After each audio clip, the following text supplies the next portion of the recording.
Having seen all sorts of genre and style combinations come out of the indie gaming space, it's always wild when you see unexpected pairings crop up. Normally, when I think of roguelikes and cozy games, those are two styles that would seem to go together like oil and water.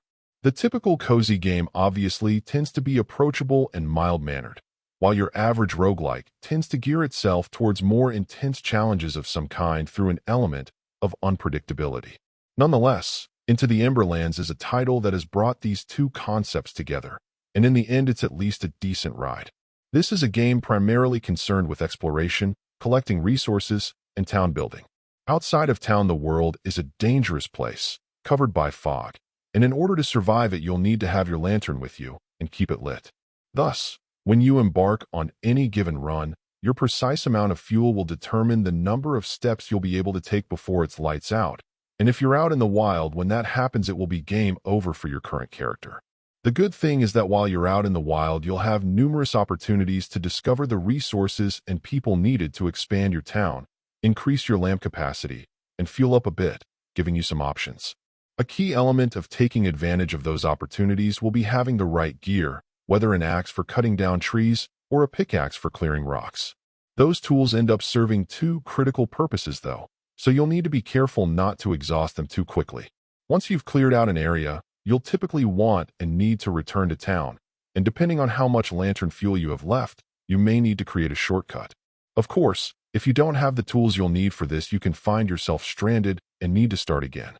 Where the light roguelike element does come into play is that each time you start over, or your town expands, the placements of resources, tools, and creatures you'll need to work with are procedurally arranged differently, helping to somewhat preserve the spirit of adventure. The thing is, as you collect more resources and expand your lantern capacity, the nature of the game can change a bit. You can get to the point where the urgency of getting back to town and keeping an eye on your lantern are diminished, and at that point the game tends to start feeling more like a grind.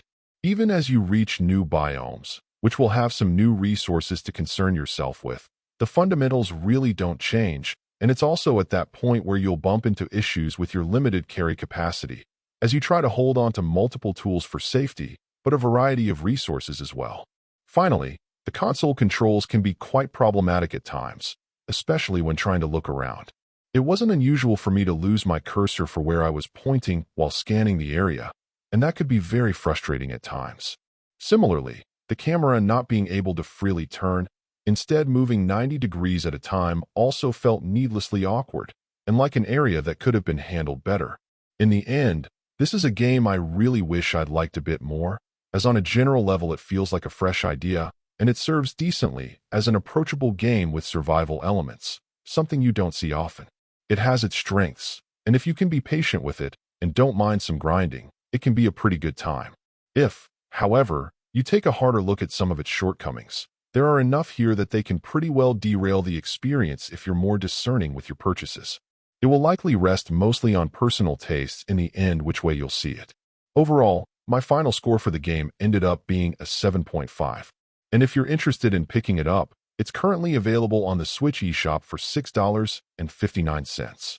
Thank you for taking the time to listen to this review. And if you'd like more information or ideas of indie games worth checking out on Switch, be sure to click on the link provided in the description. Until next time.